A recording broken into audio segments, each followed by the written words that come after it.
normas processuais. Agora que começou a gravação. Então, boa tarde, hoje é nosso segundo encontro. Hoje a gente vai trabalhar as nossas normas fundamentais, processuais ou normas processuais fundamentais, tá? Que dizem respeito à tutela coletiva. Qual é a primeira situação que a gente precisa enfrentar? Bom, que são algumas reflexões que a gente precisa elaborar para poder entender o porquê desses princípios, né, dessas normas, princípio, como eu prefiro chamar, aqui que estão aparecendo para vocês. Bom, o Brasil fez opções, né? Qual foi a opção do sistema jurídico brasileiro? A primeira opção dele foi pela abordagem dos princípios. Nós temos, assim, enfim, qualquer ramo do direito, se a gente for abordar, esquecendo até por hora o constitucional, porque o constitucional, ele próprio já é lotado de princípios, normas, princípios.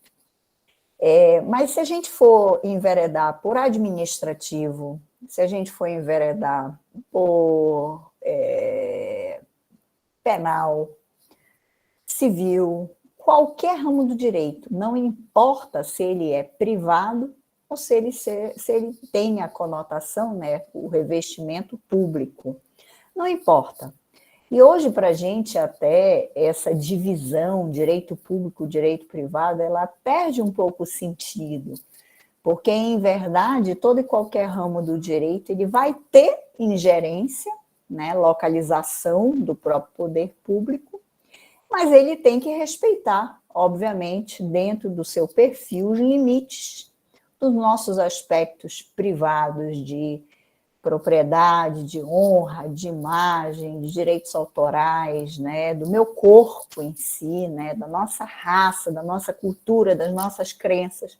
Então, hoje eu até sempre me reporto com isso aos alunos e digo assim, olha, vamos acabar com esses mitos, com essas imagens que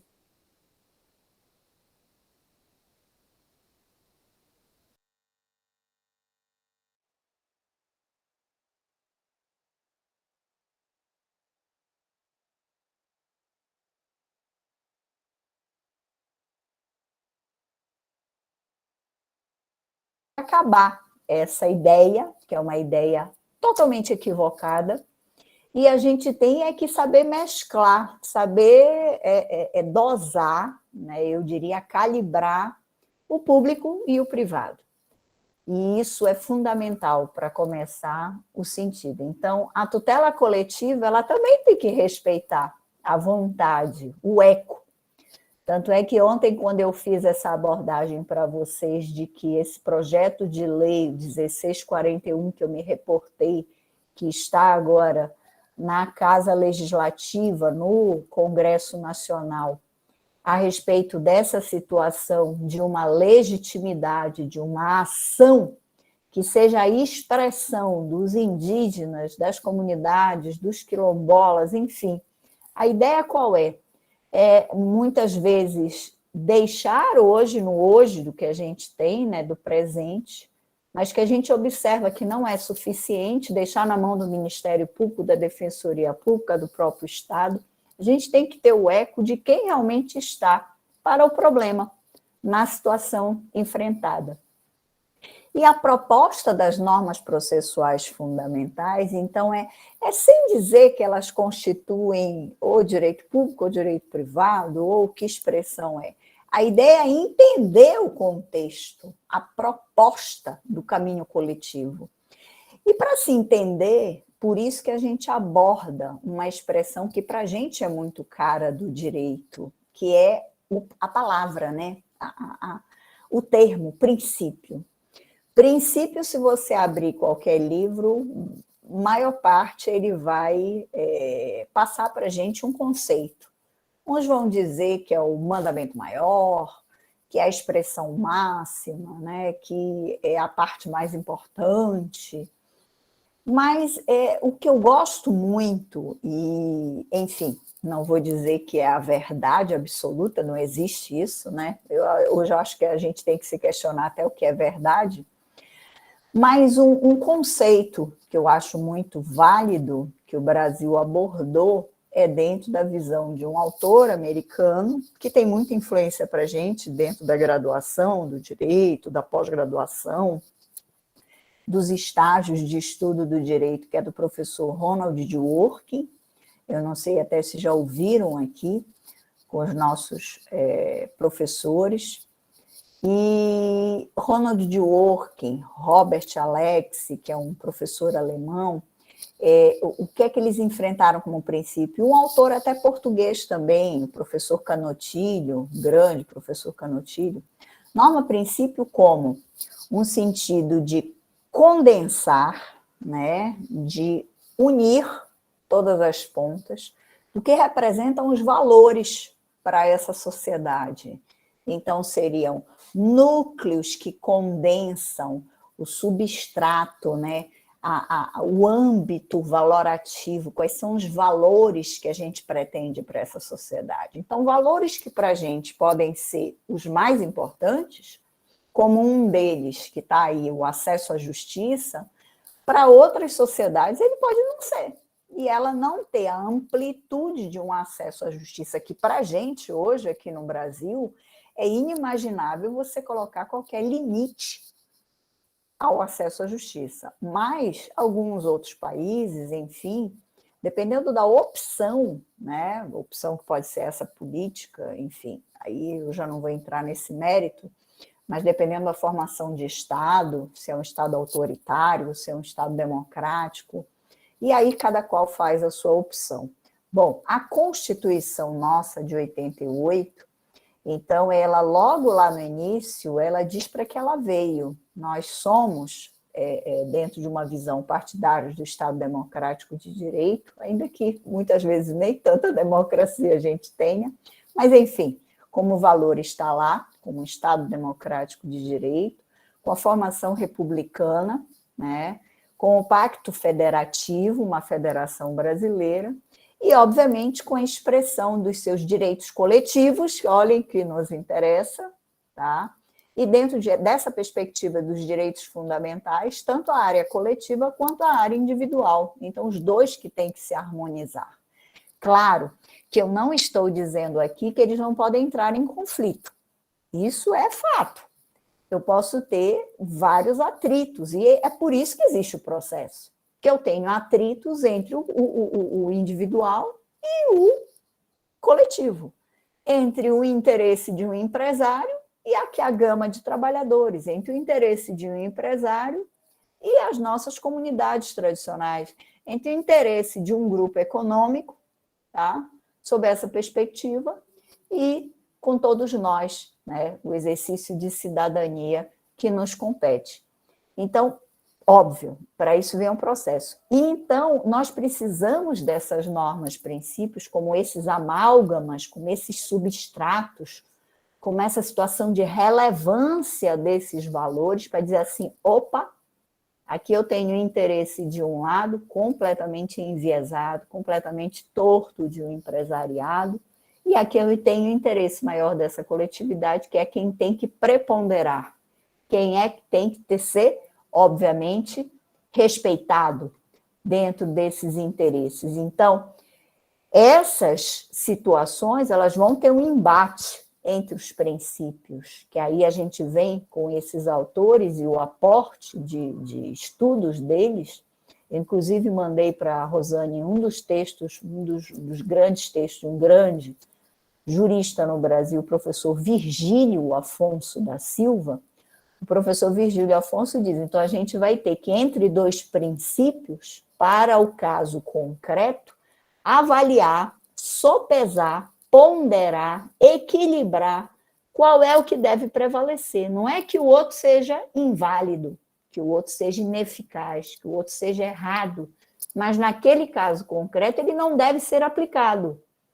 E aí, este princípio é a base das nossas peças escritas, como advogados, advogadas, como amicus curiae, como Ministério Público, como defensores, e do outro lado, os nossos magistrados têm que fundamentar, têm que motivar as suas decisões judiciais. Por que que, em determinada situação, eles foram para o lado do empresariado? E hoje esse é o grande problema no Brasil.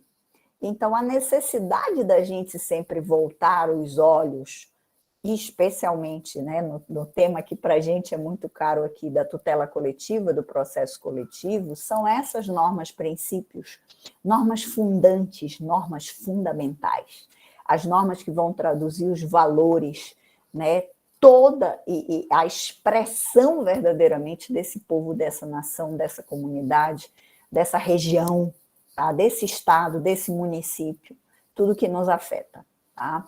Então, esse seria um primeiro ponto, é um aspecto conceitual. O que é que nós vamos entender por princípio ou norma princípio? E o princípio, dentro dessa doutrina, obviamente, desses referenciais teóricos que eu estou me valendo, que eu estou utilizando, eles que vão refletir para o sistema nas regras. Então, eu posso ter hoje uma regra autoritária de processo, onde o juiz diga assim, eu não vou ouvir a parte? Não, porque eu tenho uma norma fundamental que todos devem ser ouvidos, uma norma fundamental de princípio, de um valor que eu tenho que ter acesso. Então, ninguém pode ser cerceado no seu eco, na sua expressão, no seu direito de voz. Então, o valor, ele se materializa em um princípio, e o princípio se traduz depois em regras, tá? Aquelas regras procedimentais. Então, valor, princípio, regra. Quais são esses valores? Se eu disse para vocês que é uma seara extremamente de tempestade, pensem assim o canal de discussão e de confusão que a gente até tem quanto à teoria dos princípios, tá? Cada qual quer criar lá um princípio ou outro, cada qual quer dizer o nome de um princípio. Então, eu abordei aqui 2 autores que são extremamente consagrados dentro da visão do processo e da tutela coletiva e que vão nos traduzir verdadeiramente esses valores para o que é o contexto daquela tutela coletiva que a gente começou ontem, tá bom? É o professor Edmir Larrey, nós temos outros, poderia ser aqui o professor Paulo Afonso Leme Machado, do Direito Ambiental, o professor Edmir Larrey também, tá? Poderia ser o professor Mancuso, também tem a mesma linha, mas eu escolhi um que eu diria assim, é um dos grandes, um dos pioneiros, um dos primeiros, dentro de todo esse estudo e preocupação, né, da tutela coletiva.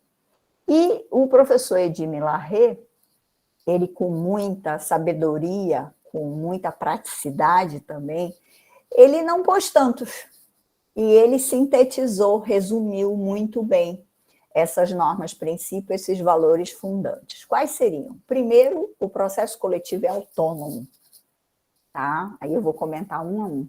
Ele não depende de ninguém. A coletividade está aí, tem que ser respeitada, é palco de democracia.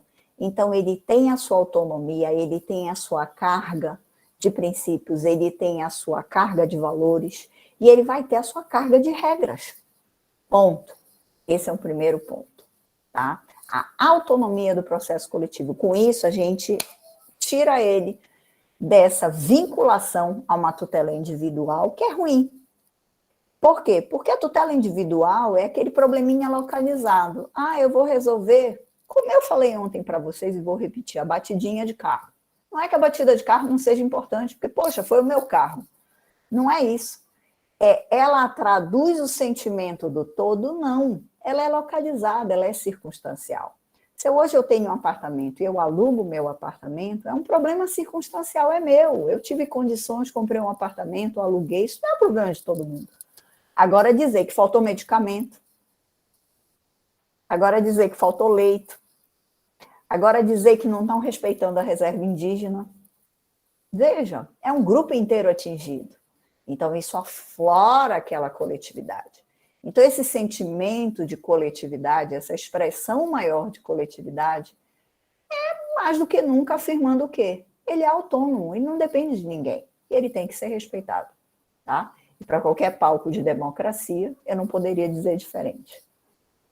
Segundo, que eu comecei, obviamente, mas poderia ficar aqui falando, a Rosane me mata, né? 4, 5, 6 horas, que é o amplo acesso à justiça.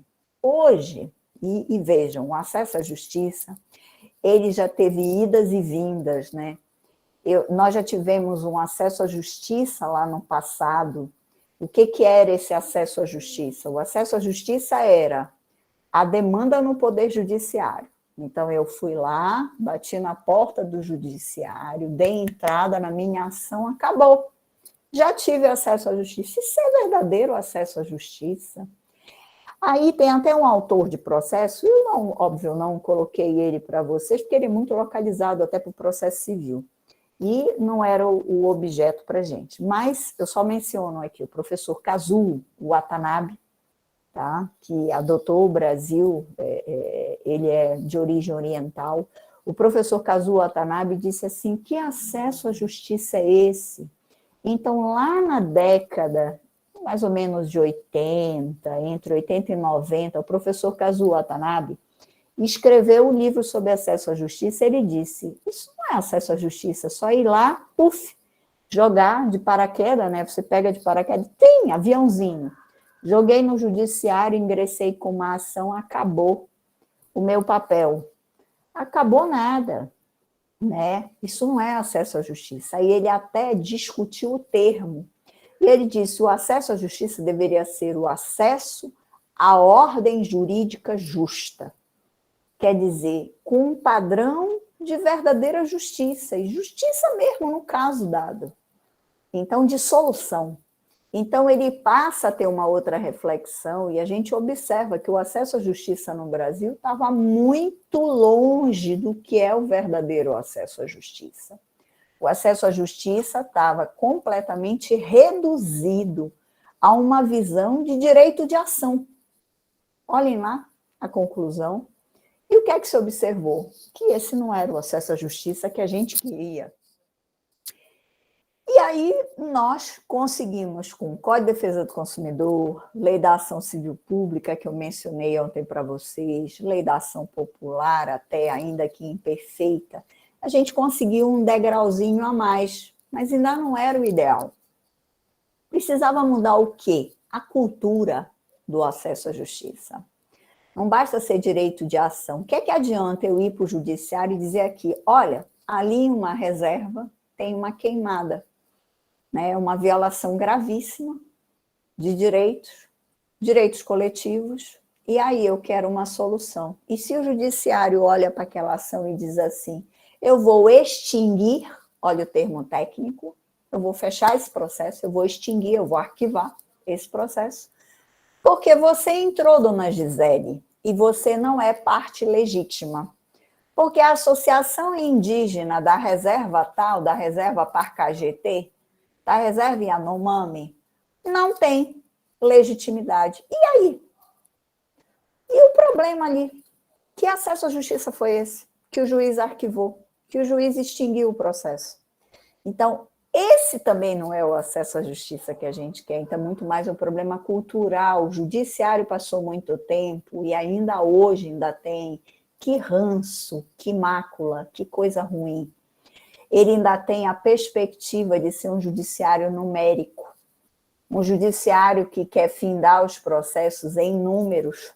Então, hoje eu sou ótima juíza se eu julgar 1000 processos no mês, bater meta, isso, aquilo. A culpa não é tanto dos juízes, não vamos também ficar falando que é tudo culpa de juiz, porque a gente tem juízes maravilhosos e juízas maravilhosas. A situação não é essa. A situação estrutural é um problema mais embaixo. São poucos juízes, é um problema de milhares de advogados, advogados muitas vezes antiéticos, Ministério Público que entra com ações e também não deveria entrar. Claro, eu tenho que falar também dos erros da minha própria casa, né, do Ministério Público. Defensoria Pública também, enfim. Então, são sucessivos erros e de gerações que vieram de um direito do banco das faculdades, que não é o direito de hoje, não é um direito projetado para a solidariedade, para o aspecto de uma cooperação, para muito mais do direito coletivo. Então, qual é a visão hoje, Gisele? Deixando aquela lá de trás, que era só o direito de ação, deixando essa, que também não é o só acionar, desenvolver um processo e ele terminar não solucionando o meu problema. Que acesso é hoje o nosso? O acesso à justiça hoje é o de resultados. É um processo que tenha resultados, mas não é qualquer resultado. Porque resultado também a gente já passou por essa fase. O resultado pode ser trágico, pode ser uma tragédia, pode ser Vale do Rio Doce, faça o que você bem entender, e onde quiser. Em qualquer reserva, em qualquer comunidade, extinga, acabe, faça o que você bem entender. Não, não é esse o acesso. É um processo de resultados eficazes para os direitos fundamentais, para o palco de direitos humanos, dos direitos sociais. Então, é esse acesso que a gente pretende, é esse acesso que a gente espera. Então, é um judiciário e todos aqueles que participam com o trato do processo, que eles tenham eco de vozes. Claro, não vou dizer que não precisa provar. Óbvio, a prova é da natureza e da essência do processo. Se o conflito chegou às barras do judiciário, é claro que tem resistência. Alguém está resistindo para cumprir os nossos direitos. Então, eu tenho que provar. Ninguém está dizendo que eu não vou ter que provar. A prova existirá. Então, que essa prova que seja extremamente debatida, que seja um processo vivo, né, em termos de provas, em termos de acesso, de vozes. Portanto, que receba o amicus curiae, que receba as associações, que receba os sindicatos, né? Podem não ser os melhores atores, podem falhar, quem é que não está passivo a erro? Mas estejam lá, seja dada oportunidade, seja aberto o diálogo. Então, é um processo que a gente diz que gera um discurso dialógico, que seja instalado o diálogo. Isso ainda é uma barreira cultural. Não estou dizendo que vocês vão enfrentar ali, amanhã, todos os juízes de diálogo, juízes com eco de voz. Claro que não. Nós, repito, ficamos décadas, tá? Anos a fio. Com que processo? Com aquele processo que era só o direito de ação. Ah, acionou o Ministério Público, legal. Resolveu o problema? Não, continua o lixão. Continua o problema do esgoto. Continua o problema do bairro. Não adianta nada. Então, vejam. E esse leva a um outro princípio, que tem que andar ao lado. O processo ele tem que ser esse diálogo e ele pensar. Olha aí o que diz o professor Edmir Larrey, que está na Constituição. É o artigo 5º. Tudo isso que eu estou falando está na Constituição, é palco da Constituição. Se vocês me perguntarem, o acesso à justiça, artigo 5º, inciso 35. Duração razoável do processo, que artigo? Artigo 5º, inciso 78.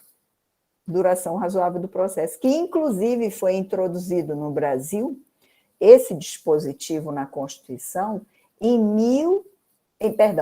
com a reforma do Judiciário em 2004. Vejam, é recente.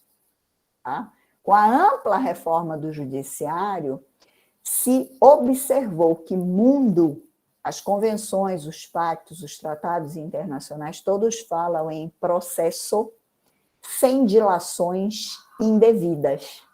E o Brasil traduziu isso, um processo sem dilações indevidas, como duração razoável do processo. Um processo que também não pode se eternizar. Se eu tenho um problema, é a queimada, ele urge, ele clama por soluções que sejam rápidas, céleres, a contento. Porque do que adianta o meio ambiente passar aí 2 anos, 3 anos, já está todo degradado, eu não tenho mais nem como recompor em 2 anos.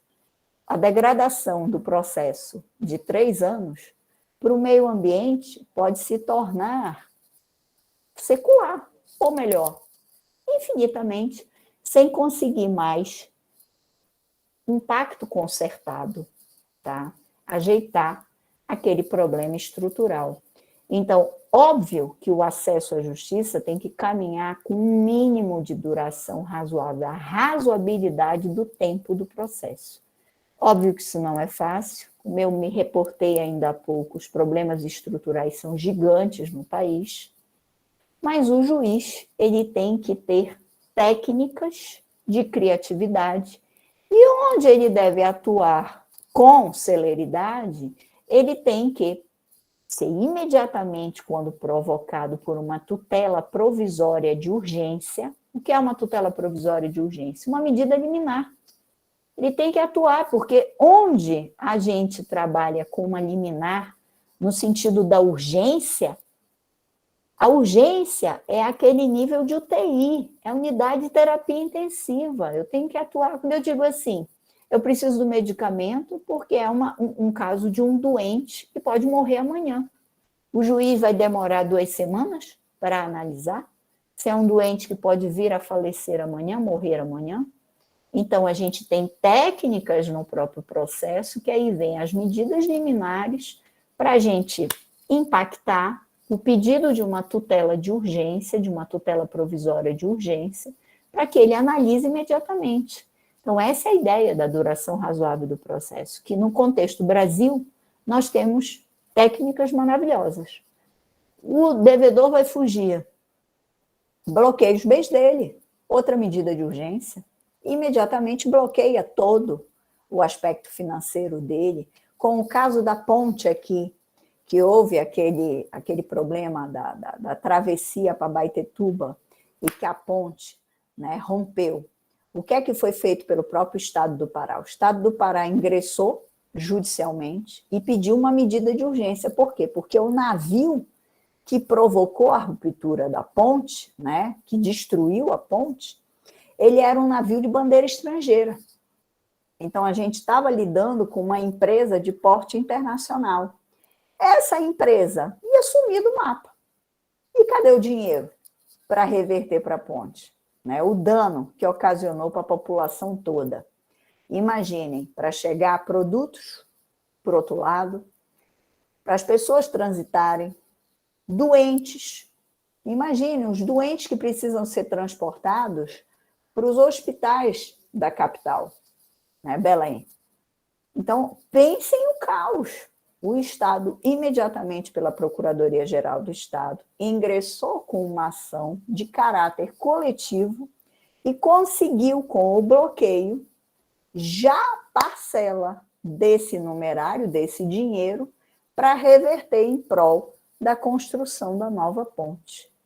Então, vejam, veio o problema, um problema gravíssimo, envolve todos nós. Imagina se eu trabalho em Abaetetuba e faço a travessia todo dia. Esse movimento Belém-Abaetetuba, aqui, ali a gente tem Barcarena, né? Nós temos empresas, nós temos a própria Albrás, Alunorte, são grandes projetos. Quantas pessoas que moram em Belém e se deslocam quase todos os dias ou todo dia nessa situação? Trabalhadores portuários do próprio Porto de Vila do Conde fazem isso praticamente todo dia. Então, vejam, um dos exemplos que eu queria traduzir para vocês, para dizer que o acesso à justiça, ele tem que ter a razoável duração do processo e medidas processuais como essa que eu mencionei a vocês, 2, né? A medida liminar, a provisória de urgência e os bloqueios que a gente pode, hoje tem condições de pedir ao judiciário e conseguir caminhar melhor. Só que o processo chegou a um estágio, e o professor Edmir Larrey disse assim, mais uma norma princípio, o processo coletivo não é qualquer processo. Não é um processo que a gente diga assim, eu estou aqui com o PF. O que é o PF? O pratinho feito. É o arroz, o feijão e, quando o brasileiro consegue, um pedaço de carne. Mas o arroz e o feijão, vamos lidar com o brasileiro, que hoje nem o feijão está caríssimo. Mas vamos lá. O PF, o pratinho feito ali do arroz e feijão. Vamos lá. O processo coletivo é esse PF. Lidar com uma questão de reserva, barragem, como é Brumadinho, né, o desastre ambiental, Mariana, como lidar com questões de meio ambiente. A gente consegue esse prato feito de chegar na petição inicial e dizer, olha, vai acontecer isso, nós vamos ter essa solução, isso tudo. Então, vem o terceiro princípio, ou melhor, o quarto, perdão. Flexibilidade procedimental. O que é a flexibilidade procedimental? Os procedimentos não são rígidos no processo coletivo. Então, o juiz pode conceder mais prazo, o juiz pode ter um enfrentamento de uma medida que ele foi para frente com ela, depois ele volta nela. Por exemplo, a medida liminar que eu falei ainda há pouco. O Estado pediu o bloqueio de numerário, né, de dinheiro, din-din, lá do pessoal da própria embarcação e das empresas envolvidas, dos operadores envolvidos. Enfim, será que essa é a melhor medida? Será que não pode aparecer uma outra medida que seja mais confortável? O juiz pode adaptar, o juiz pode modificar? Claro que pode. E não só eu vou utilizar o verbo, a ação do pode, deve. Então, nós, como os atores desse processo, já temos que ter em mente, e nas nossas petições, já pedir ao juízo esse padrão de adaptabilidade, de flexibilidade, de possibilidade de alteração. Isso é perfeito hoje. Para além da flexibilidade procedimental, o que é a disponibilidade motivada?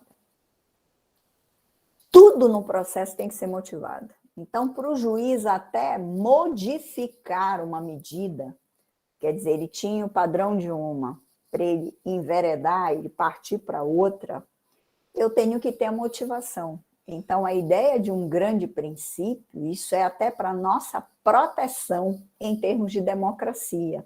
Porque imaginem que juiz autoritário eu teria se ele quer mudar do A para o B e ele não justifica, e ele não motiva, e ele não fundamenta. Então, esse padrão de uma disponibilidade é disponível, mas que seja motivado, que seja fundamentado, que seja sempre justificado. Não taxatividade dos direitos tuteláveis. Esse eu até coloquei entre parênteses 2 artigos que são importantes. Um da Constituição, que fala em outros direitos, e o Código de Defesa do Consumidor, no artigo 110, para a gente relembrar. Eu não posso dizer hoje que a única proteção de ambiente, de ambientação coletiva, é o meio ambiente, é o patrimônio histórico, não. Ganha o mundo. Pode ser patrimônio genético, olhem só. Pode ser questões pelo meio virtual. Então, a gente não sabe amanhã a velocidade dos fatos e das mudanças, da tecnologia, né, da questão científica. Pode ter um avanço amanhã, que pode se traduzir em um direito coletivo. Então, essa percepção que eu não tenho uma enumeração fechadinha. Se vocês me perguntassem aqui, qual é o objeto da tutela coletiva? Eu não tenho como precisar. Ar, água, meio ambiente como um todo, meio ambiente do trabalho, patrimônio genético, patrimônio histórico, patrimônio paisagístico, patrimônio moral. Não tenho como. Amanhã pode ser criado um novo instituto no direito, em função de fatos da ciência, né, avançar, que eu vou ter que proteger. Quem é que imaginaria que a gente teria bancos de DNA? Quer dizer, para perpetuar a espécie, eu pego e tiro lá os genes, né, de uma grávida, ainda lá no cordão umbilical, você retira, que algumas religiões nem permitem, né? Seria uma afronta dentro de um padrão, de uma convicção religiosa. Mas vamos falar genericamente no cabimento que a ciência diz que cabe. Então, eu retiro. Eu vou naquele banco, né, genético, de guarda de genes, e deixo. Para uma possível fertilização in vitro, um direito. Imaginem. Isso não... Imagine um banco de milhares de genes. Proteção coletiva. Hoje, qual é a grande, eu diria, agora virou... Eu brinquei ontem com a Coca-Cola, poderia brincar com a Pepsi, né? As brincadeiras de sempre. Mas qual é a grande novidade, o que todo mundo está falando? A proteção de dados. A Lei Geral de Proteção de Dados, dados nossos pessoais. Por exemplo, eu estou aqui ministrando aqui essas reflexões com vocês, aí aparece aqui no meu computador, um anúncio. Olhem só, eu não pedi esse anúncio, eu não queria esse anúncio, eu estou trabalhando, refletindo com vocês. E nós somos invadidos todos os dias no celular, no Instagram, no Facebook, no computador, ou seja, é uma chuva, para não dizer assim, e chuva que não é da boa, né? Não é a água boazinha, vem aí granizo na nossa cabeça, de dores de cabeça, que são anúncios. Se você fizer hoje uma consulta, eu quero viajar, então eu vou consultar o preço da passagem. Quando vê, você vai receber anúncio assim, de passagem, de tudo que é lado. Eu não quero isso. Aí eu vou ter que descobrir no meu computador, ir lá na configuração para retirar acessos. Ou seja, eles entram na nossa vida se a gente querer. Isso não tem que ser protegido.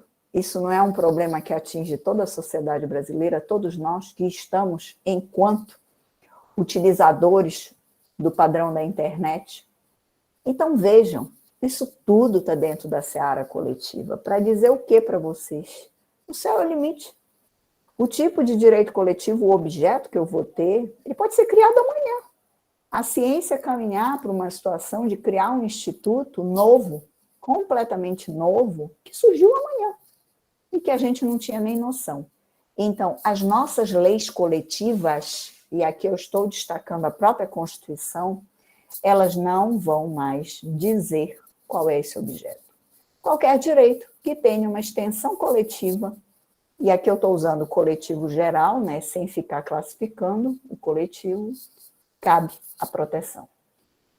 E com isso, se os direitos podem ser constituídos, você pode imaginar direitos, amanhã algum novo, direitos coletivos, é lógico, olhem aí a consequência, e o professor Milarré, com muita propriedade, a atipicidade da tutela coletiva. Eu não posso dizer que o mundo da tutela coletiva é só ação civil pública. Quem escreveu isso? Me digam. Me digam, onde está escrito isso? Está errado. Só existe a ação civil pública. Claro que não. É qualquer ação que tenha função de proteção coletiva. Se hoje eu quiser ingressar com uma ação cautelar de natureza coletiva, é ação coletiva. Se hoje eu não quero ir para o judiciário, olha o que eu vou dizer, tá? Olha o que eu vou dizer. Eu não vou ao judiciário, eu não vou dentro da perspectiva de uma ação civil pública, dentro de uma perspectiva coletiva. Eu resolvo fazer fora do judiciário um acordo coletivo. Claro que cabe. Eu vou fazer uma arbitragem coletiva. Eu vou a algum professor ou alguma entidade que tem experiência e que vai arbitrar esse fenômeno coletivo. Qual é o problema? Cabe ou não? Claro que cabe. Então, arbitragem coletiva, hoje, mediações coletivas, fora do judiciário, no judiciário, as próprias ações civis públicas, ações civis coletivas, nós podemos ter ações cautelares de natureza coletiva, nós podemos ter milhares de ações. Uma ação declaratória de porte coletivo? Cabe. Uma ação de uso capião coletiva? Cabe. Inclusive, já está até legislada. Uma ação de reintegração de posse? Ação coletiva, por essência. Então, veja, se não existisse a reintegração de posse, não poderia ter proteção e acesso à justiça? Então, veja um absurdo. Não é o nome da ação. Então, é a atipicidade. Elas não são típicas mais as tutelas. Eu preciso, estou sendo ameaçada, Constituição, cabe controle pelo Poder Judiciário. Não importa o nome, o que importa é a tutela. Então, olha um avanço de um processo hoje que pretende o quê? Resultados eficazes, resultados justos e resultados compatíveis com os problemas que a gente enfrenta. E, por último, dois últimos, boa-fé e eficiência. A boa-fé hoje é um movimento mundial.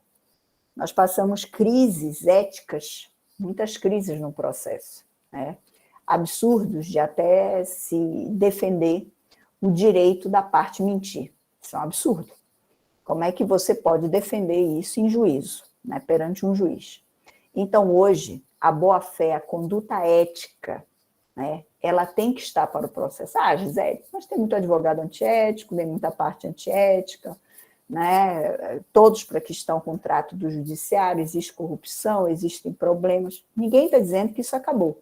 O que a gente está querendo dizer é que, como a boa-fé é um princípio, é um valor, quem não age com a boa-fé, com a conduta ética no processo, está sujeito hoje a multas, a medidas de gravidade. Se elas não são aplicadas aí, meus caros e minhas caras, aí é outro problema. Aí a gente vai discutir por que o juiz não aplicou. A falta de eficiência, por isso que a boa-fé caminha com a eficiência. Mas que a gente tem no país medidas para coibir, para evitar os abusos, sim, basta aplicar. Então, o grande problema, o grande nó no Brasil é a aplicação. Por exemplo, se vocês pegarem a lei de improbidade administrativa, eu não falei dela ontem, ela é uma lei importantíssima, a lei 8429 de 92. É uma lei excepcional. Esta lei 8429 de 92 inaugurou no Brasil a improbidade administrativa. O que é que quiseram fazer logo agora no Congresso Nacional? Derrubar a própria lei, porque sabem que a lei é muito boa.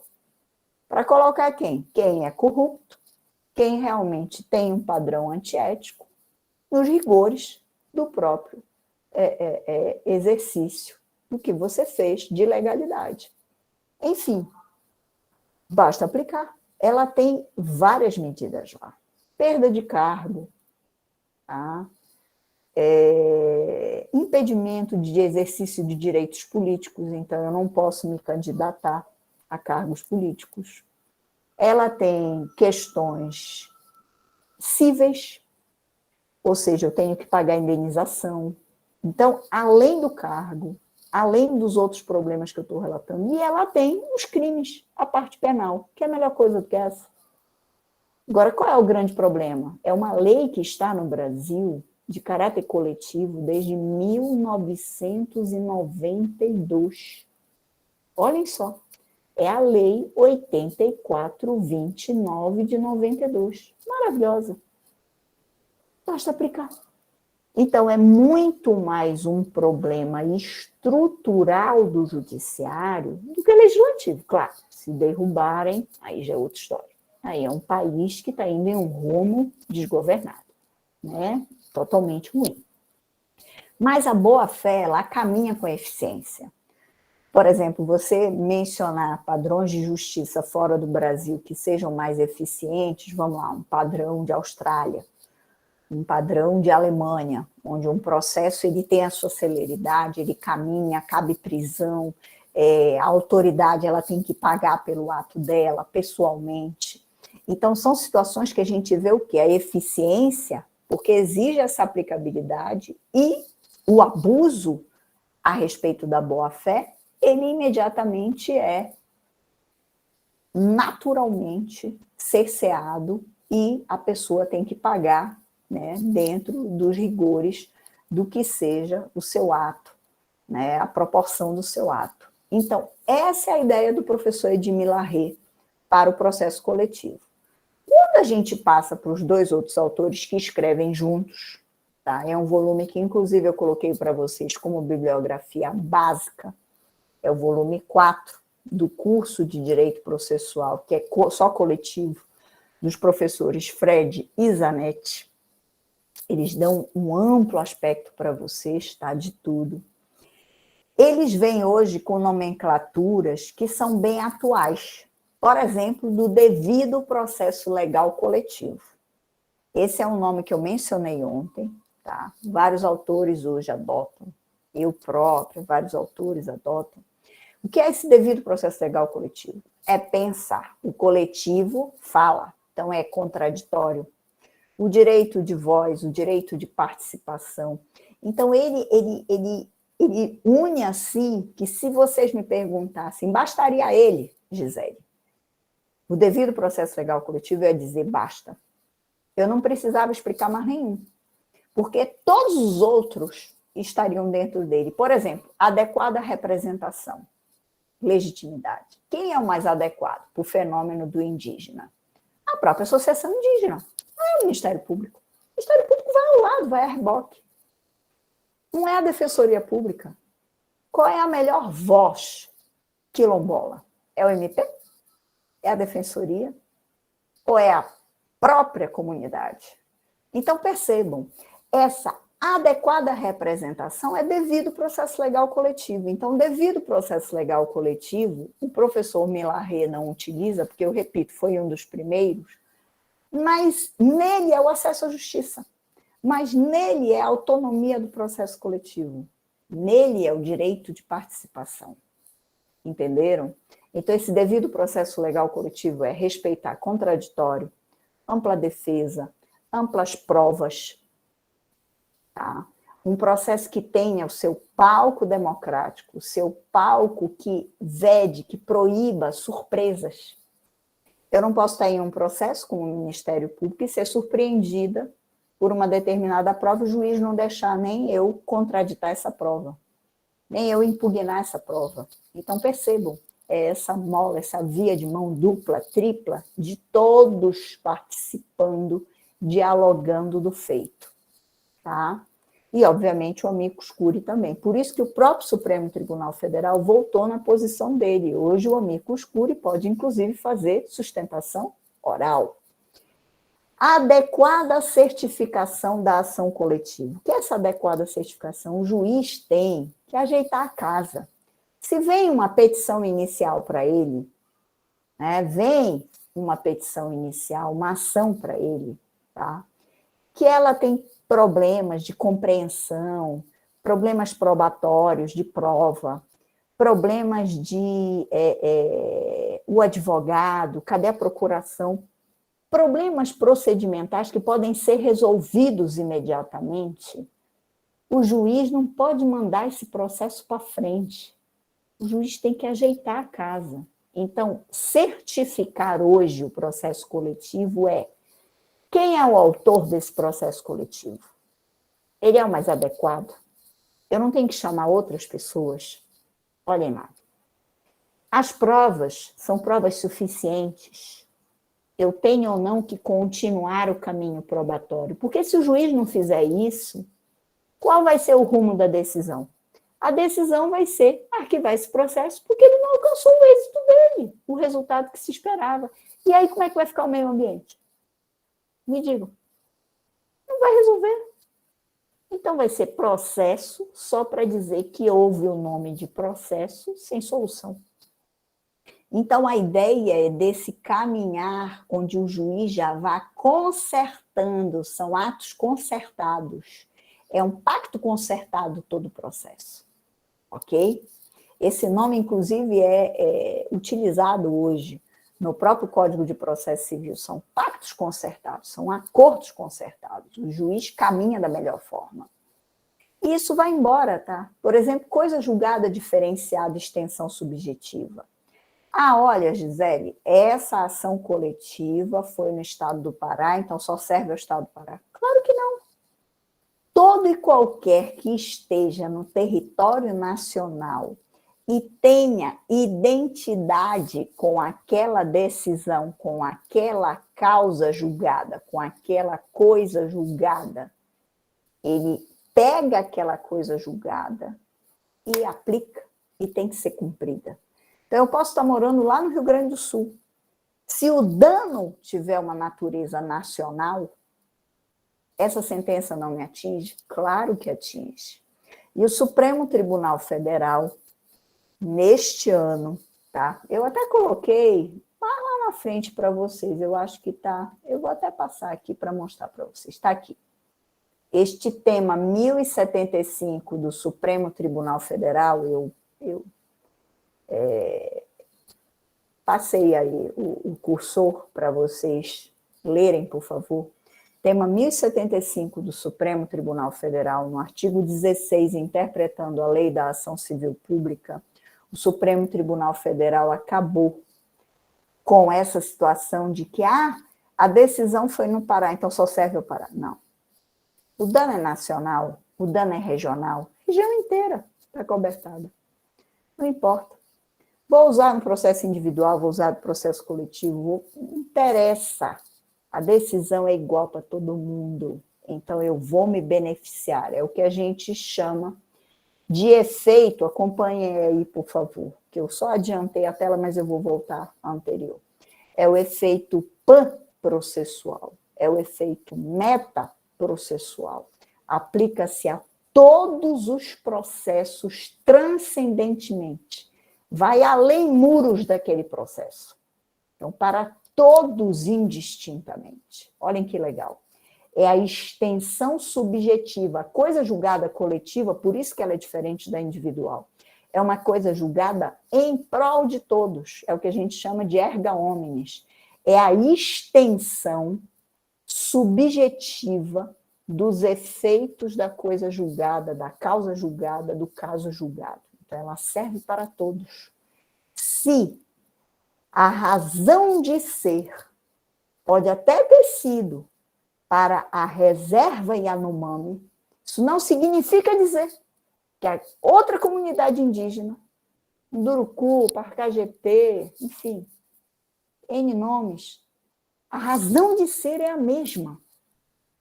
É o mesmo povo, a mesma situação, merece o mesmo tratamento.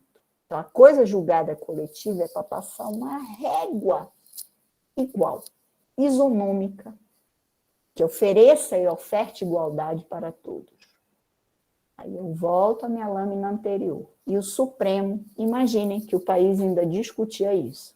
Enfim, mas pelo menos página virada, o Supremo Tribunal Federal, oxalá, amém, interpretou bem e interpretou para todos nós. Tá? E então, os professores Fred e Zanetti, vejam aí o que eles estão colocando para a gente.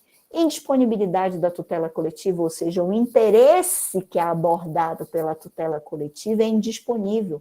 Então, entre o conflito, entre o interesse da Gisele e o interesse de um grupo inteiro, qual é o que deve prevalecer? Claro que é do grupo. A tutela coletiva é mais, é plus. E quando são entre dois grupos? Esse que é o problema. Hoje o Brasil, entre o individual e o coletivo, se o juiz até der para o individual, a gente recorre e vai tentar mudar essa decisão. Ninguém está dizendo que o caminho é fácil. Se fosse fácil, a gente não precisava estar aqui refletindo, porque já eram respeitados todos os direitos coletivos. Mas, entre um e o coletivo, hoje já se tem uma estrada de reflexões e estudos, né, e de decisões, obviamente, inclusive dos tribunais superiores, quem tem que prevalecer, via de regra, coletivo. O problema é quando eu tenho aqui, olha minhas mãos, coletivo e coletivo. Aí é o conflito de interesses. Aí eu vou ter que analisar todas as variantes em jogo. Aí é que vem a prova. Então, qual é hoje a grande preocupação que a gente deve ter na tutela coletiva? O caminho de prova. A gente precisa de prova.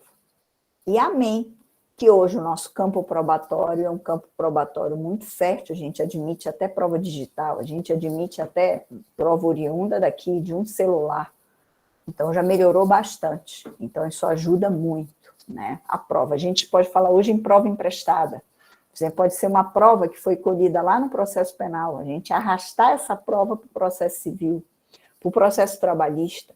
Então, a gente tem condições desse trânsito de provas. Então, isso já ajudou muito. Então, essas ideias aqui do Fred Zanetti são todas em prol do coletivo. Agora, duas que eu queria destacar para vocês que são de suma importância para a gente passar essa página, tá? Uma é a reparação integral do dano. O que é que nós vamos entender por reparação integral do dano? Reparação integral do dano já vem desde a década de 80 com a Lei de Meio Ambiente, tá? E hoje a gente ainda não conseguiu, lamentavelmente, desde a década de 80, em vários processos, a teoria da reparação integral do dano. Porque, vejam, quando eu degrado o meio ambiente, você dizer assim, aquele comerciante ou aqueles indígenas vão ser transferidos para outra terra, isso são soluções que não são as ideais. Começa que deveria ser a tutela preventiva, antes do dano. A gente quase não consegue. A gente atua, geralmente, no Brasil com fogo instalado, né? Fumaça para tudo que é lado e incêndio. Então, só ressarcir, chegar assim e dizer assim, toma, eu te dou o dinheiro. Reparei. Reparou nada. Reparação integral é conseguir, no mínimo, uma compensação. A dignidade de uma compensação. Então, hoje, por isso que a gente trabalha muito na doutrina e, obviamente, na jurisprudência, os fundos compensatórios. Então, por exemplo, degradou Brumadinho, vou dar um exemplo aqui. O que é que eu posso fazer, tá, para esses que degradaram, os conglomerados econômicos, o poder do capital, poder econômico, para que ele compense a sociedade brasileira, compense o estado de Minas Gerais, compense o município de Brumadinho. Então, em projetos que revertam para quem ocasionou o dano, para que compense quem é o lesado. Me fiz clara? Então, esses fundos hoje compensatórios são extremamente importantes. E isso tem ganhado cada vez mais projeção. Por exemplo, eu vou dar um exemplo do Ministério Público do Trabalho, trabalho escravo. Então, escravizou, colocou o trabalhador em situação degradante, terrível, praticou o trabalho escravo.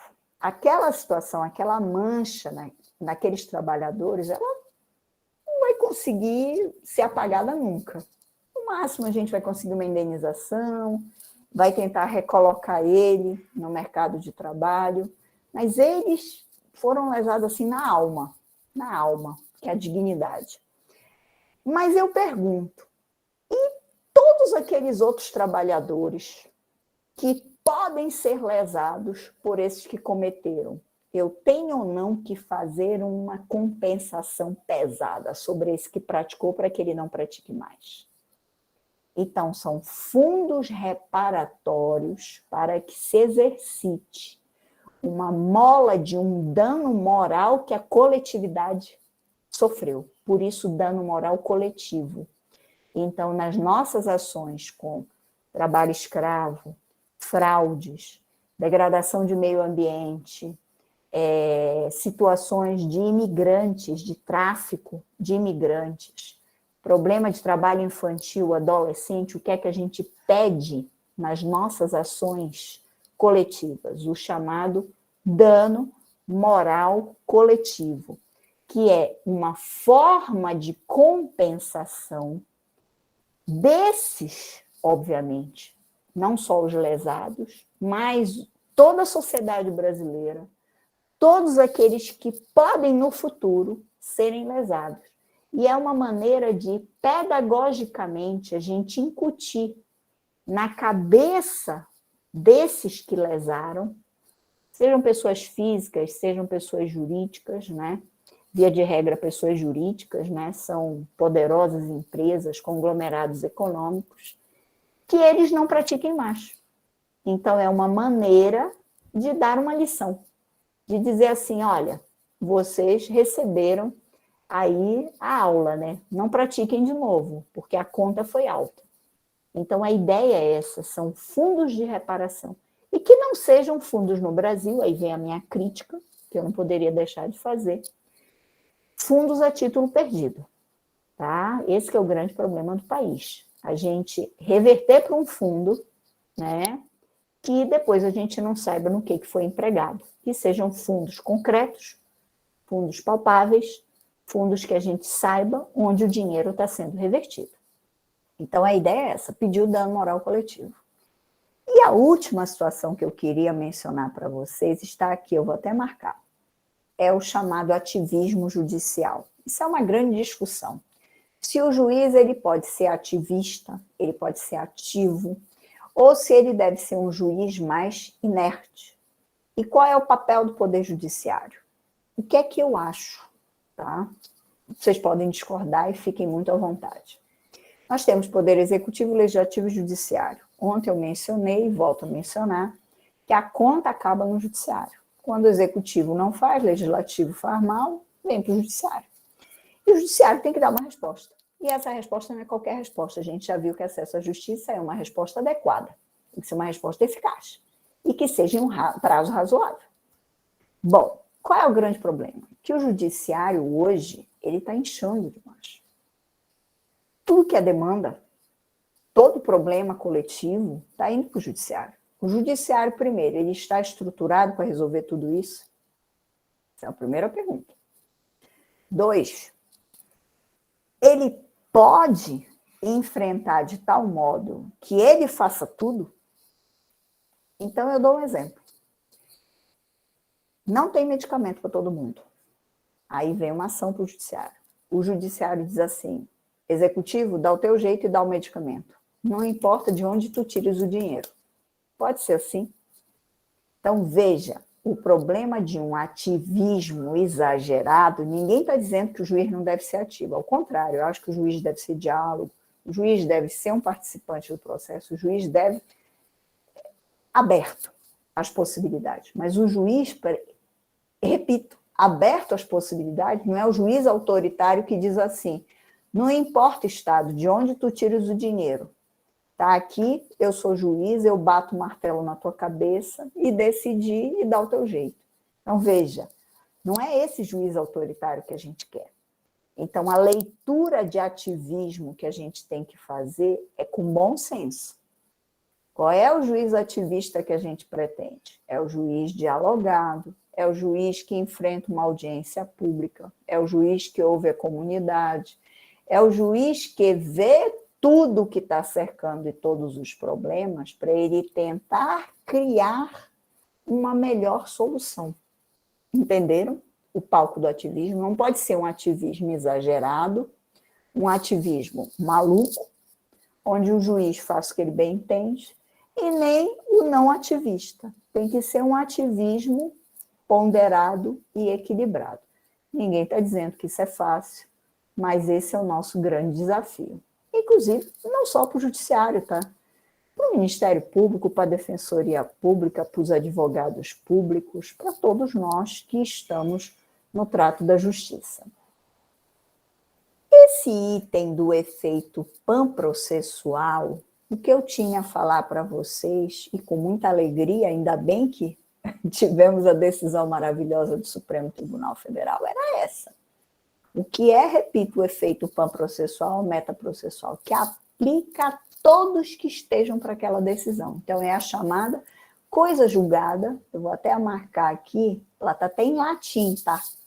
É coisa julgada in utilibus, que seja útil e para todo mundo.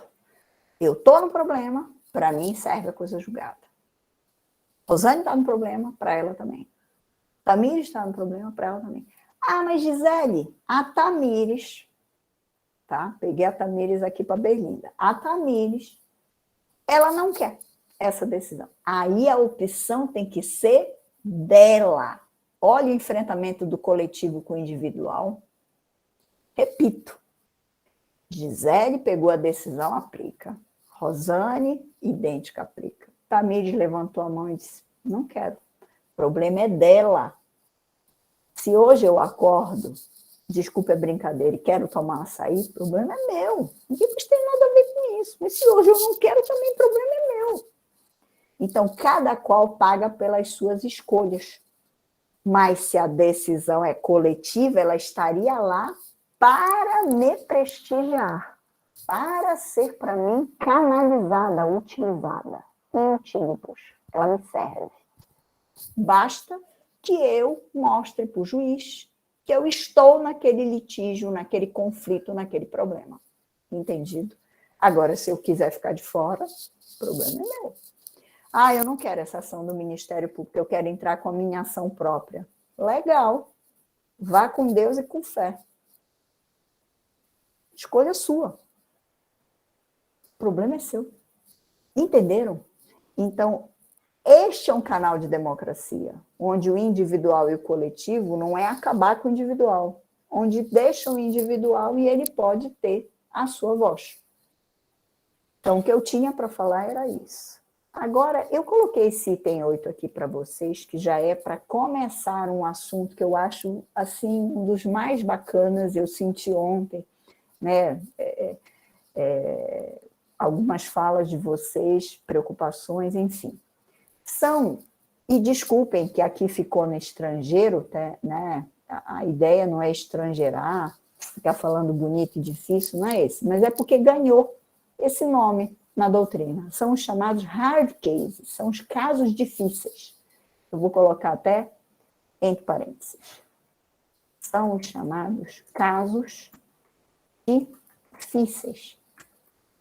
E que casos difíceis são esses? Muitos dos nossos casos coletivos, eles não conseguem ser facilmente estruturados, facilmente resolvidos. E eu usei a palavra estruturado de propósito por conta do processo estrutural. E existe sempre um conflito entre o público e o privado, entre medidas de uma macro-justiça, né, de uma grande justiça, e medidas estruturais. Então, eu estou tentando trazer nos meus exemplos aqui para vocês situações coletivas que são desse aporte, que são vinculadas a casos difíceis, que são expressão desses hard cases, desses casos simbolicamente difíceis. Por exemplo, trabalhar como nós tivemos a arguição de descumprimento de preceito fundamental, não sei se algum professor já chegou aqui a comentar, mas que ótimo se já comentaram, e eu reforço aqui, a arguição de descumprimento de preceito fundamental, a ADPF 47 do Supremo Tribunal Federal, do problema das prisões. Vamos lá. Prisão é um problema fácil ou difícil? Claro que é dificílimo. Então, é esse caso difícil, é esse hard case, é essa macrojustiça. O que é que eu espero do judiciário por um problema de prisões? Então, esse problema foi parar no Supremo Tribunal Federal. E dizendo assim, o Brasil precisa reestruturar as suas prisões. O Brasil precisa enfrentar verdadeiramente esse problema. Não adianta enfrentar o problema assim. Ah, eu tinha um parente preso. Ah, o parente foi assassinado. Ah, eu peço a indenização, resolvi meu problema. Ganhei o dinheiro. O parente está morto. E como ele, serão milhares. Serão milhares. Outro problema da prisão, ela verdadeiramente ressocializa o indivíduo quando eu coloco 30 em uma mesma cela. Coloquei 30 lá amontoados. Dignidade da pessoa. Aí a gente é denunciado para a Corte Interamericana de Direitos Humanos. Cadê os direitos humanos? Cadê os direitos fundamentais? Estão rasgando a Constituição. Então, a gente precisa reestruturar. Vem o Ministério Público, vem a Defensoria, vem a AGU, que venham esses atores. E veio a arguição de descumprimento de preceito fundamental, a discussão das prisões brasileiras. Problema fácil? Dificílimo. Precisa de dinheiro, vontade, questão política, questão social, tudo. É mundo, tá? Então, qual é a ideia? Eu coloquei aí para vocês um outro termo em estrangeiro, mas que depois eu traduzo ele, que vocês já foram abrilhantados aqui, ou ainda serão, eu acho que a professora Cristina já veio com vocês, outros professores também, que é o problema de intervenção em políticas públicas. Prisão é um problema de política pública, as reservas é um problema de política pública, raça é um problema de política pública, credo é um problema de política pública. Então, a gente tem que enfrentar. E como vai enfrentar? Esse é o como. O Supremo Tribunal Federal decidiu a ADPF, mas está com um problema de como executar, como efetivar. Então, é o passo além. Então, vejam, o que é que são esses processos estruturais? São aquelas grandes demandas, os casos difíceis, e que a gente precisa, como objeto do processo coletivo, primeiro, não pensar como processo individual, isso a gente já afastou. Vou pensar como processo coletivo, mas não vou pensar também localizado. Eu tenho que pensar. Hoje veio o problema só da comunidade Parcajetê. Eu vou pensar só na comunidade Parcajetê ou eu, como Ministério Público, já tenho que pensar em todas as comunidades? Olhem só, é esse salto qualitativo que a gente está esperando com o processo estrutural. É essa reforma estrutural. Ninguém está dizendo que é fácil, ninguém está dizendo que a gente nasceu sabendo fazer isso, e o próprio Supremo está com um problema no colo da ADPF 47, em como concretizar esse grande problema, em como ajeitar essa casa. Então, ele próprio já disse, o sistema não é ideal, nós temos milhares de problemas, como nós vamos enfrentar? Então, estão sendo feitas audiências públicas, estão sendo ouvidas pessoas como amicus curiae, olhem lá, tudo que a gente vem falando, então está sendo feito um grande direito de participação para poder resolver. Em um passado não tão remoto, eu lembro vocês, tá, do problema do aborto e do feto anencefalo, tá? Anencefálico. Então, este problema, como é que o Supremo decidiu? Ouviu até a igreja, ouviu instituições religiosas, porque não é porque é da igreja, vamos lá, tirar o rótulo, que eu não vou ouvir, porque existe toda uma comunidade que está impactada por aquilo. Então, se eu sou de um credo que não aceita aquela situação, eu não vou praticar o aborto, né? Então, vejam, são situações que a gente precisa enfrentar. Ninguém está dizendo que é fácil, obviamente. O Supremo está com a situação no colo, mas ele está tentando dialogar para efetivar, para executar. Que política pública hoje a gente espera do sistema penitenciário brasileiro? Como nós podemos tratar isso? E, sem sombra de dúvida, passa por o quê? Olhem aqui, convenções e tratados internacionais. E o próprio controle de convencionalidade. Então, isso passa por Corte Interamericana, isso passa por tratados, pactos internacionais e, inclusive, soluções de criatividade, de sistemas outros que a gente tenha, que a gente pode adotar. E, obviamente, com as nossas peculiaridades, com as nossas especificidades. Então, eu já estou até introduzindo o problema dos processos estruturais para a gente entender em que grau e até onde vai essa questão. Obviamente que eu vou voltar a ele, tá? Então, esse é o palco dessa tutela coletiva. Um pouquinho mais adiante, amanhã a gente vai falar só de estruturais.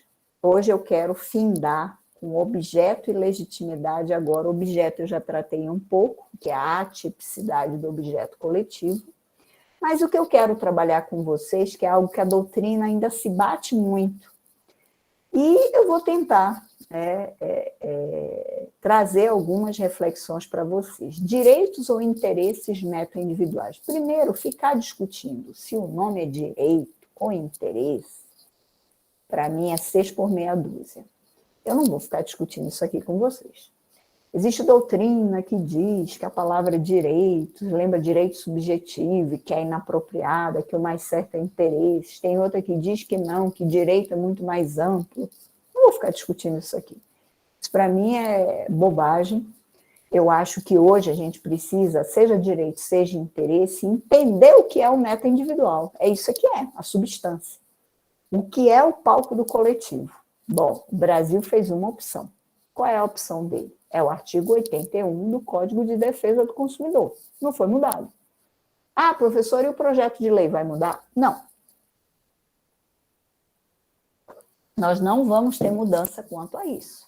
Nós vamos continuar lá com interesses ou direitos, como queiram, difusos, coletivos e individuais homogêneos, os três. E aí vem a pergunta, que é o que vocês têm que se questionar, porque para as demandas que chegam para a gente, para a Clínica de Direitos Humanos, que nos afetam, a gente precisa ficar classificando. Eu vou falar da classificação, é esse meu papel, tá? Mas pensem logo mais, acima. Vamos melhorar o nosso raciocínio. A gente precisa, e mais, eu já coloquei aqui abaixo, essa classificação é suficiente? Eu já estou afirmando aí, tá? Insuficiência da classificação. Vamos lá. Se eu perguntar para vocês hoje, meio ambiente, falar de meio ambiente, eu vou fazer uma ação hoje coletiva falando do meio ambiente. Aí vocês vão dizer, Gisele, facílimo de responder. É interesse difuso. Por que o difuso? É indeterminado, eu não sei quem está dentro dele, estamos todos nós nele. Aí eu ia dizer, palmas, todo mundo acertou, interesse difuso. Mas vamos lá, começar a descer os problemas. Aí eu digo, acidente dos bois, lembram? Navio Aidar, Barcarena, meio ambiente, comunidade ribeirinha de Barcarena. Me respondam. Difuso, coletivo ou individual homogêneo? Professora, pode ter os três. Eu já estou respondendo. Por quê? Vamos lá. Meio ambiente. O boi caiu na água, tornou ela imprópria para o consumo. População ali de Barcarena, quem está próximo à água. Mas eu posso dizer que aquela água não vai, o volume dela rolando, que chegue até Belém? É difuso, é meio ambiente. Por que coletivo? Porque foi um grupo atingido, determinado, aquela comunidade no palco de município. E individual homogêneo? Quem foram os lesados diretamente? Aqueles que vendiam um peixinho, pescavam seu peixe, viviam daquela economia ali local com aquele peixe. Aí eu tenho individual homogêneo. Então vejam, um fenômeno que eu localizei quantos? Os três. Aí eu vou, Ministério Público, para o Judiciário. Nomino errado. Digo que lá é interesse coletivo. Queria colocar individual homogêneo. Por isso o juiz arquiva o processo? Fecha o processo? Vejam um absurdo. E nós ainda temos juízes que querem fechar esse processo. Por causa de nome, de interesse ou direito. Então, a classificação existe. Ela é importante para a gente raciocinar o problema. Mas eu não posso dizer que o direito daqueles que estão envolvidos fique resumido a isso. Por isso que a gente afirma aqui que a classificação é insuficiente. Difuso, sem dizer quem é, atinge a todos nós, é contra todos nós, é a favor de todos nós, a favor e contra.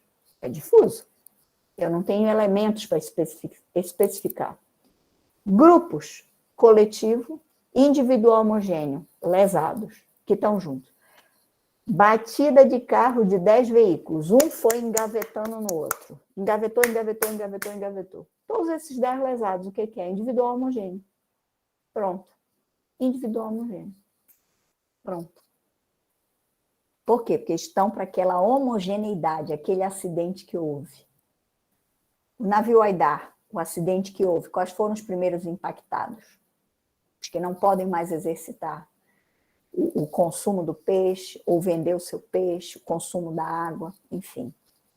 Ok? Então, vejam, por que é insuficiente a classificação? Porque os fenômenos não são classificados com essa facilidade. Os casos difíceis, mais ainda difícil.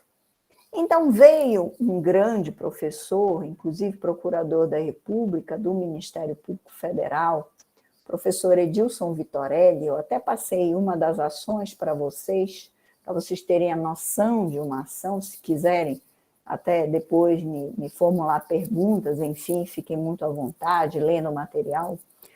O professor Vitorelli, ele fez a sua tese de doutorado sobre o devido processo legal coletivo e ele arriscou uma nova classificação. E ele próprio diz, eu não estou preocupado em ficar classificando, é só para entender melhor o fenômeno.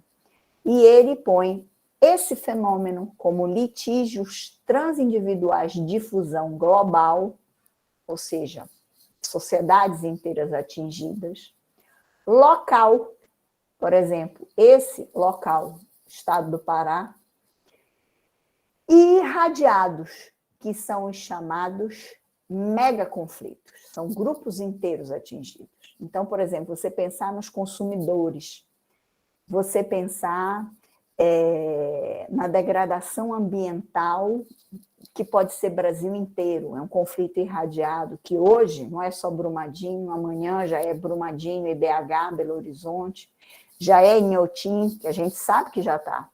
Os municípios próximos todos já receberam parcela dessa degradação ambiental, como o Pará, né, com os megaprojetos econômicos, e assim vai, né? Então, vejam, ele arrisca uma classificação, mas ele, em verdade, ele diz assim, eu não estou propondo o que fez o legislador do Código do Consumidor, que a gente fique só nisso. Isso aqui é só para melhorar o raciocínio, só isso.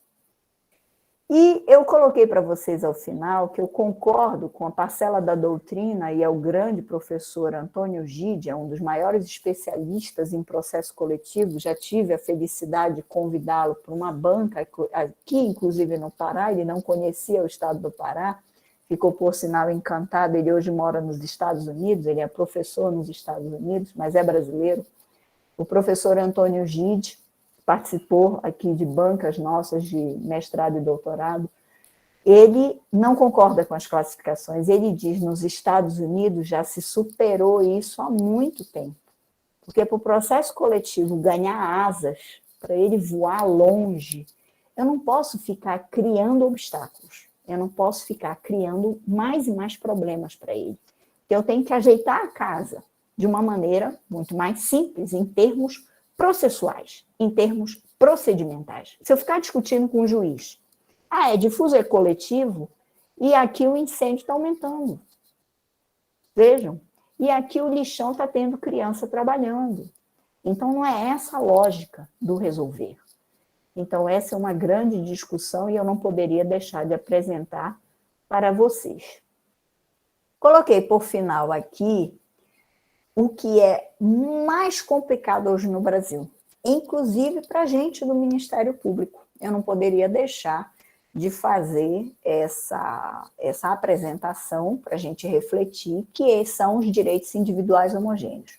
Os direitos individuais homogêneos, inclusive nos Estados Unidos, no Canadá, na Austrália, na Nova Zelândia, que são as chamadas Class Actions for Damages, que eu já portuguesei aí, que eu também não gosto dos estrangeirismos, são as ações de classe por danos, ou seja, aquele caso que eu falei ainda há pouco dos carros que se chocaram, 10 no engavetamento de veículos, esses 10 podem ser ali tutelados numa ação de classe por causa daquele dano. Vamos supor que tenha sido aberto um buraco pela prefeitura, tá? E a COSAMPA, ali a briga, a prefeitura e a COSAMPA, quem é que vai tapar o buraco, e aí gerou o engavetamento de 10 veículos. A gente vai processar a prefeitura e a COSAMPA e vai pedir a indenização para esses 10 veículos. Então, essa é uma ação coletiva de danos. 10 especificados que vão lá e pedem a sua indenização. Só que é um direito individual com dimensão coletiva. Se cada qual quisesse entrar com a sua ação, poderia entrar? Poderia. Nós teríamos 10 ações ao invés de uma no judiciário. Agora, pensem nisso quando é um fenômeno de 100 mil. Eu teria 100 mil ações no judiciário ao invés de ter uma ação. Que justiça que eu quero? Então, o direito individual homogêneo é melhor quando ele fica individual ou quando ele se homogeneiza, fica homogêneo, e é trabalhado coletivo. Na homogeneidade dele. Percebam, isso é uma questão de opção. Muitos advogados antiéticos, o que é que eles preferem? 100 mil ações, porque eles vão pensar em honorários, em dinheiro. Eles vão querer 100 mil processos. Agora, para o acesso à justiça é o melhor, e mais, se um ganha e outro perde. Se um ganha pela metade. Olha o absurdo. O fenômeno é o mesmo e o tratamento vai ser diferente. Pergunte, Dimas. A ideia é essa, provocar.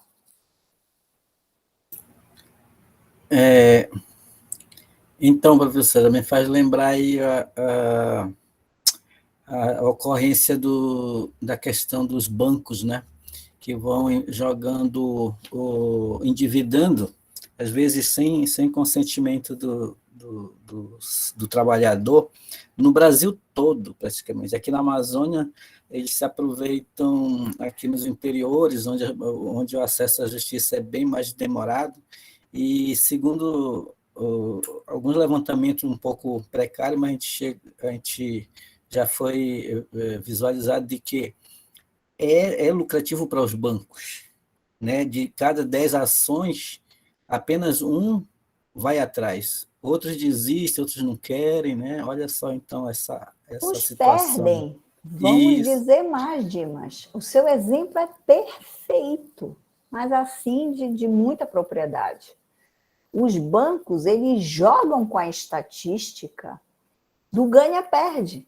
Então, eles querem 100 mil ações. Tanto é que quando vem impactando uma ação do Ministério Público ou da Defensoria Pública, enfim, de qualquer legitimado, do sindicato dos bancários, né, eles não gostam, porque ali é jogar tudo. Então, ali, a ação coletiva até, quando ela é bem manejada, é para forçar o quê? Um grande acordo, para que ele ajeite a sua conduta, para que ele se ajuste. Então, a ideia do reforço do coletivo, e quando eu trabalhei aí com vocês o individual homogêneo, é para que a gente não tenha essa fragmentação. Olhem, grandes litigantes no Brasil, tá? Bancos, o Dimas me deu um exemplo show. Bancos, tá? Poder público. Poder público cria situações, atinge um monte de gente, lá vão 100 mil, 200 mil ações. INSS, Previdência, atinge quem? Os idosos, os aposentados. Um absurdo. O número de demandas que a gente tem. E muitas vezes, olha um absurdo risco Brasil. Eu tenho 100 mil demandas, aí o Ministério Público aparece, puf, com uma ação. Os juízes preferem julgar as várias demandas individuais ou essa coletiva? E o que é que deveria ser feito nessa coletiva? A coletiva deveria suspender as 100 mil. Olha o que eu estou dizendo. A coletiva, uma vez ajuizada, suspende as 100 mil. Ah, professora, mas a senhora não falou ainda há pouco, exemplo até com a querida Tamires, que se a Tamires não quiser a ação coletiva, ela pode continuar individual? Gente, de 100 mil, se tiverem 10 que querem continuar as individuais, vai ser raro. Claro que o MP vai ter força, defensoria, isso vem à mídia, isso tudo vai trabalhar em prol do coletivo. É por isso que nos Estados Unidos, não estou dizendo que é o melhor exemplo, tá? Longe de mim, Estados Unidos não é o melhor exemplo. Mas, por isso que nos Estados Unidos, as ações coletivas são mais respeitadas. Porque quando vai todo mundo de enxurrada. E aí vai a mídia, é divulgado, é isso que falta no Brasil. Se eu perguntar para vocês hoje, com toda sinceridade, né, pureza de coração e de alma, Nós sabemos todas as ações coletivas que estão correndo no Brasil. Quem me disser que sabe, eu vou dizer, poxa, é um entre 1 milhão, ou entre os 200 milhões de brasileiros. A gente não sabe, a gente não tem nem noção. Se eu digo isso como MT, como professora de processo, eu não sei tudo o que a Defensoria Pública está fazendo, tudo o que o Ministério Público Federal está fazendo. Às vezes eu não sei dentro da minha casa, do Ministério Público do Trabalho, o que dirá quem está ali andando na rua. Vai saber? Vai ter a publicidade devida? Então, esse é o grande erro, é o erro de informação da tutela coletiva no Brasil. A gente começa por aí. E a mídia, que poderia nos auxiliar em muito, também não consegue. Então, vai tudo mal. Para a gente melhorar isso do processo coletivo, o que é que fez o novo Código de Processo Civil? Obrigou a ter um cadastro nacional das ações coletivas. Então, se vocês quiserem pesquisar, é o CACOL, C-A-C-O-L, é o Cadastro das Ações Coletivas. Vocês vão ter um perfil inteiro do judiciário, dos grandes litigantes, e eu vou passar para a Rosane o relatório em números da Justiça. Já vai ajudar vocês em boas análises. Eu vou passar hoje, saiu, é recente, tá bom? Então, isso vai ajudar muito. Obrigada, Dimas, uma excelente observação. Lembrar dos bancos. Vou aqui para o meu último perfil de preocupação para a gente começar a caminhar para os estruturais. Mas antes de caminhar para os estruturais, eu vou abrir o projeto de lei 1641 e comentar mais algumas coisinhas com vocês no momento de hoje. E amanhã a gente fala só de estrutural. Ação civil pública e ação civil coletiva. Eu não estou preocupada com o nome. Mas, professora, por que a senhora colocou o nome? Não fui eu, é o legislador. Não, não é a Gisele. Se eu pudesse contribuir hoje, eu acho que a gente deveria até acabar com essa nomenclatura ação civil pública. Aí é uma crítica minha. Porque a ação civil pública lembra o quê? Ação penal pública. É como se fossem os opostos. Ação penal pública, ação civil pública. Isso perdeu a razão de ser hoje no Brasil. O que é que a gente tem que lutar? O caminho das ações coletivas. Mas se criou no Brasil essa nomenclatura. E que nomenclatura é essa? Que a ação civil pública seria para os danos difusos, interesses ou direitos difusos e coletivos. E a ação civil coletiva para os individuais homogêneos. Se eu ainda há pouco disse para vocês, e reafirmo, que é insuficiente a classificação, que ela não é boa, que ela não nos oferece o melhor quadro, por que eu vou continuar com 2 nomes? Se vocês me perguntarem, mas professora, o judiciário está discutindo essa situação hoje? Ainda bem que não. Então, eu estou só fazendo referência, mas no slide eu não crio mais nada, eu falo só do fenômeno coletivo. Mas já disse para vocês que vocês podem enfrentar algum livro ou alguma ação que venha lamentavelmente fazendo essa divisão. Se vocês me perguntarem, você, professora, como o Ministério Público usa esses termos diferentes? Processo coletivo, tutela coletiva.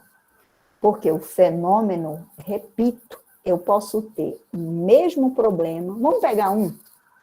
Nós não estamos aqui no nosso abraço virtual, nosso encontro virtual. Pandemia. Pandemia tem difuso, coletivo e individual homogêneo. Família questionando na justiça porque o seu ente querido morreu e não teve direito ao respirador, ou ao leito, ou ao remédio. Individual homogêneo. Já falei de um.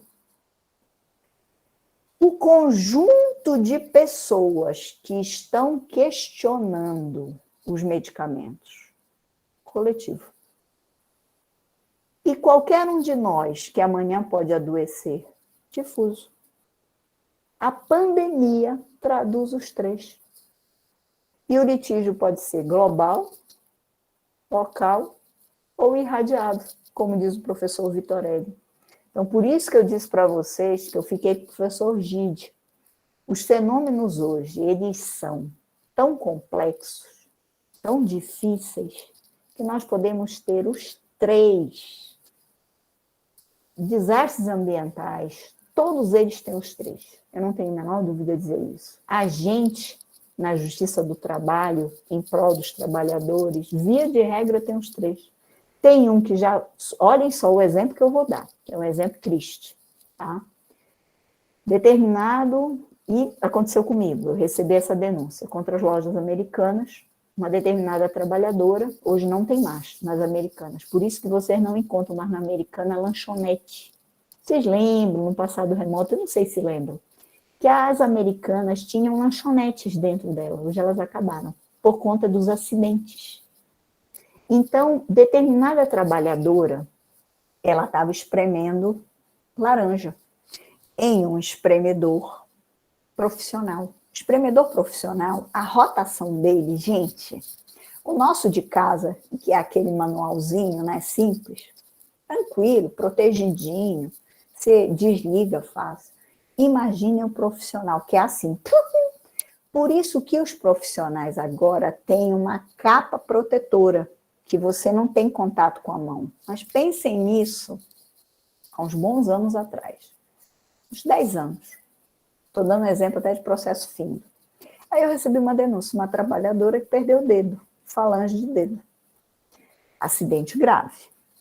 Aí eu disse, bom, é com ela, individual homogêneo, todos os trabalhadores que ainda não se acidentaram, que estão lá, então eu tenho que interditar o espremedor, acabar com o uso do espremedor até que ele seja definitivamente protegido. Olha um exemplo simples do coletivo.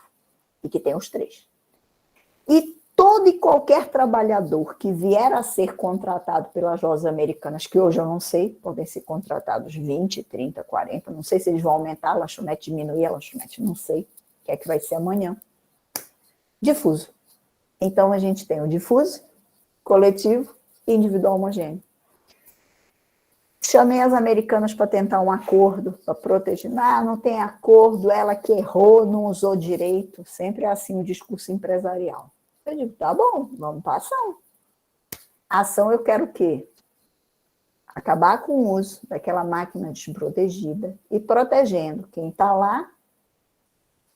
Quem já saiu tem direito à indenização, que foi, no caso, só ela, né, que se acidentou, e os que ainda estão por vir. Ou seja, para o futuro. A americana foi condenada, isso começou a ser um movimento Brasil inteiro, com os acidentes ocorridos nas lanchonetes, e ela acabou com o serviço. Simples. Simples. Tutela coletiva. Não foi a melhor solução. A melhor solução não era gerar o desemprego, não era gerar... Agora, ela tem essa faculdade de acabar com o segmento dela. Veja o difícil na cultura empresarial. Ela disse, está me dando problema. Geraram indenizações grandes, obviamente, né? Em casos desses de acidente do trabalho. Acabou.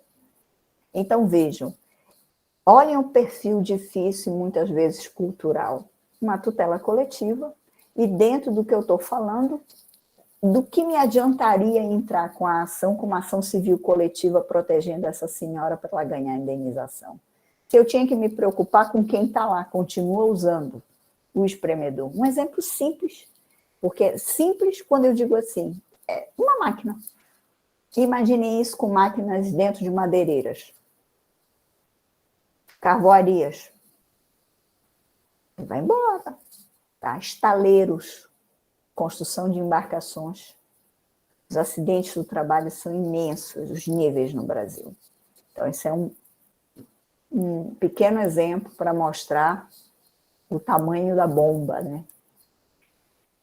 E eu vou terminar hoje nosso encontro com essa linda foto aí e falando só um pouquinho, são 2 lâminas para amanhã a gente descer mais fundo na situação. Como eu falei no espremedor, né, ali dentro do segmento econômico eu poderia ter um problema estrutural maior. Que problema eu poderia ter? De milhares de violações localizadas com perfis de acidentes do trabalho. Então, vejam, será que a atuação, seja do órgão público, seja do privado, para apenas aquela situação localizada, é a melhor? Ou nós temos que pensar como foi o processo dessa criança que está aqui na tela, Linda Brown? Essa garotinha aqui, a mãe dela, foi atrás de uma vaga próximo onde ela morava, de uma escola americana. Tinha uma escola, mas era uma escola de brancos, brancas. E aí disseram, ela não pode ingressar nessa escola, segregação racial. Olhem a data, 1954, para falar de tutela coletiva estrutural. Esta garotinha, a mãe dela, procurou, obviamente, um advogado das causas de tutela coletiva e, via de regra, de raça nos Estados Unidos, né, vinculado ao Marshall. E o Marshall, que então não era juiz, né, depois ele passa a ser, inclusive, até magistrado, o advogado Marshall abraçou a causa de Linda Brown, um processo questionando uma vaga da Linda Brown, abriu a discussão nos Estados Unidos e foi parar na Suprema Corte Americana. Vejam o jornal. Segregação nas escolas, que está aqui no inglês. Suprema Corte não adota mais a doutrina de separados mais iguais. Olha a doutrina que vigorava na sociedade americana, em 1954. Separados, mas são iguais, brancos. Que igual nada? Separados, mas iguais? Banheiro para branco, banheiro para negro? Né? Que absurdo é esse? E vejam, semelhanças com os nossos dias atuais, né? Vejam muitas semelhanças, mas vamos caminhando. Então, o que é que aconteceu? A Suprema Corte quebrou essa doutrina do separado mais iguais na tutela coletiva, que foi o Brown versus Board Education 1, o caso Brown 1, 1954.